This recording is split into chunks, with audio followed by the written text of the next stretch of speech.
Maybe we love beautiful natural places like this so very much because it's a reflection of who we are. We are natural. We are beautiful. And the human species is part of this beautiful planet. It's easy to think that we just sort of live on this planet. But we are inseparable. Even though someday we may travel to the stars, this is our home. This is the home that made us.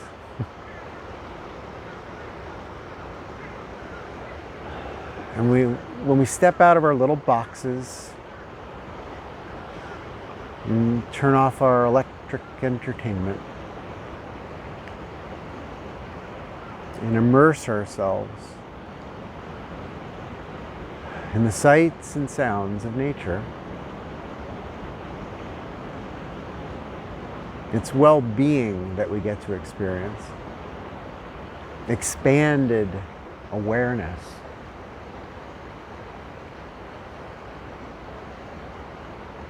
You get to demonstrate our true nature. This is what we're for. To be the eyes of the world. To be the appreciator of the magnificence of this natural planet.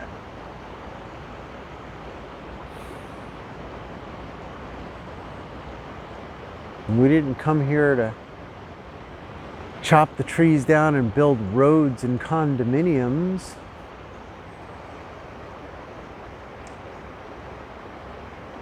We're here to smell the flowers. We're here to hold hands and walk through nature and say, wow, wow, this is unbelievably wonderful. It's so complex. This ebb and flow of the ecosystem, the give and take of nature.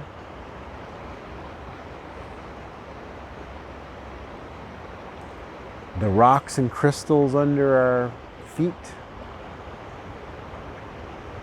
The plants and trees and fungi. The fish and animals.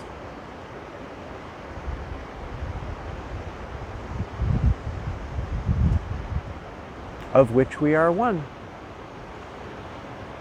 And as a collective, beyond the human conscious collective, as the earth collective of awareness, we're getting to know ourselves. We're getting to appreciate what we are. So if living inside of a human-made box doesn't feel like it's enough, if you feel like you're missing something,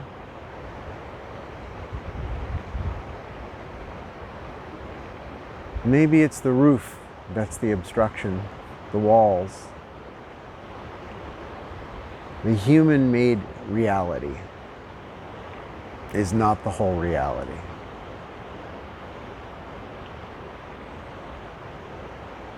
Stepping outside and enjoying the beauty is what makes us whole.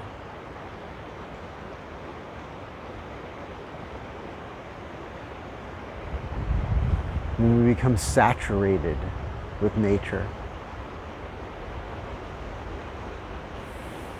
we feel complete.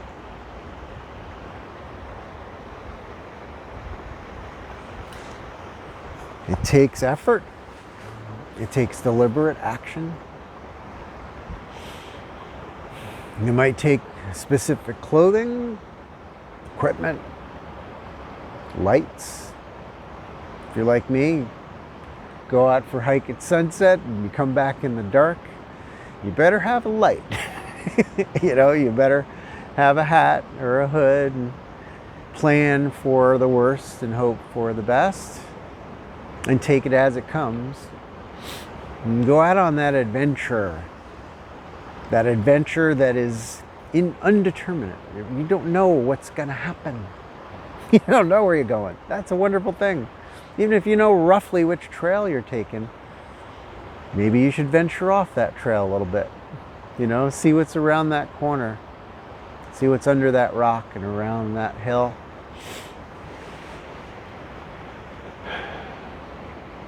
I know you're busy. Everybody's busy. I know you've got worries that you're attending to, responsibilities that you must rise to meet. But please go outside more often than you have been. Please listen and smell and feel nature. The way I look at it is the more energy you have running through your body, the more you require to be grounded. Like that third prong of the plug. It's necessary to sit your butt on a rock or walk barefoot, hug a tree, walk in a stream. It does something to ground, to connect to the earth. And even if you don't believe all that hippie hocus pocus about grounding, I know some of you don't, that's fine. Consider the possibility that simply the act of touching a stone, of hugging a tree, of smelling a flower, offers something that is required for your well-being. To listen to that sound,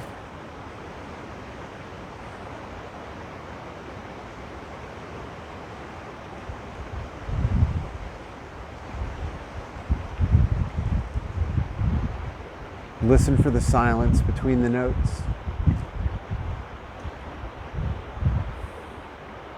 It's good for you. Think of it as vitamin N, nature.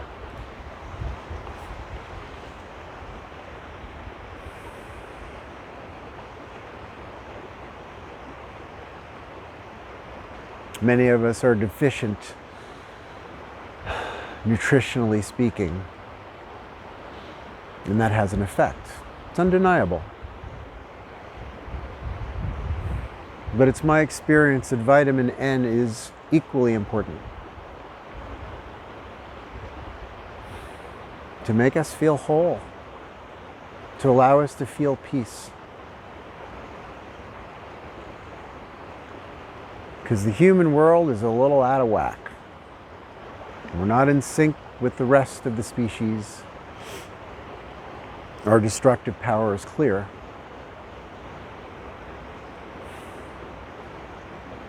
But I believe if we spend more time connecting with nature, we'll choose a path that's more harmonious,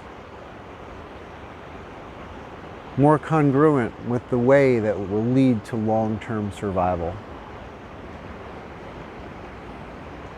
We'll reduce our stress, we'll uplift our spirits, and if you do a little research on forest bathing, there's quite a lot of experimental evidence that demonstrates that it reduces inflammation and does all kinds of healthy things for the mind and the body to be out here.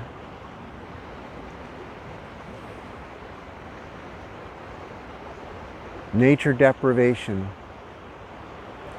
is a problem. And the solution, fortunately, is really simple. Find a place that's beautiful. If it's warm enough, you take off those shoes and walk around in the grass, or the sand, or the leaves. And bring your nose down to the earth and smell. Breathe it in.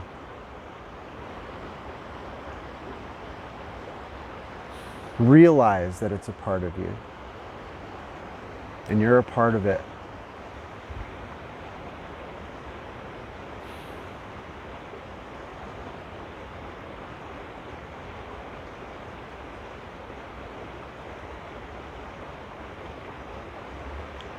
The earth loves us.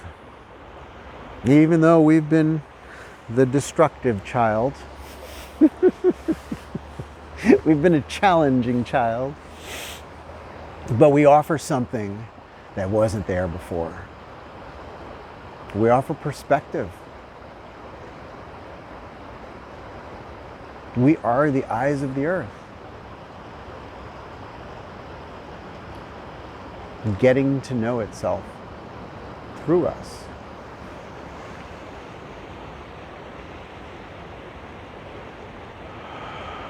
So step into that role. Step into that role of being the human who is appreciative of nature, that chooses to soak it in and become one with it. You'll be glad you did.